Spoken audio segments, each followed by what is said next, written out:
రాష్ట్రంలో సంచలనం సృష్టించిన నెల్లూరు చెందిన లేడీ డాన్ అరుణపై రౌడీ షీటర్తో పాటు పీడీ యాక్ట్ నమోదు చేశారు. ఆమెను కోవూరు పోలీసులు కడప సెంట్రల్ జైలుకు తరలించారు.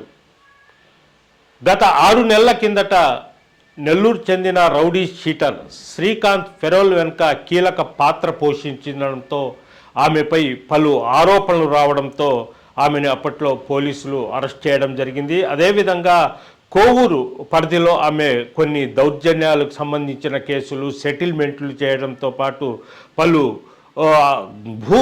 దందాలు కూడా జరిపినట్లు కూడా పోలీసులు విచారణలు వెల్లడివ్వడం జరిగింది. దీంతో పోలీసులు ఆమెని అరెస్ట్ చేసి జైలుకు పంపడం జరిగింది. అయితే ఆమె గత నెల రోజుల కిందట రిమాండ్లో ఉన్న ఆమె బెయిల్ మీద బయటకు వచ్చిన తర్వాత ఆమె ఇంకా బయట ఉంటే ఇంకా ప్రమాదం అని పోలీసులు ఆమె మీద రౌడీ షీటు నమోదు చేయడం జరిగింది. ఆమెపై పీడీ యాక్టు పెట్టాలంటూ కలెక్టర్ని కూడా సిఫారసు లెటర్ పెట్టడం జరిగింది. అయితే కలెక్టర్ గ్రీన్ సిగ్నల్ ఇవ్వడంతో గత 3 రోజుల కిందట ఆమెపై పీడీ యాక్టు నమోదు చేసి కడప సెంట్రల్ జైలుకు కూడా తరలించడం జరిగింది.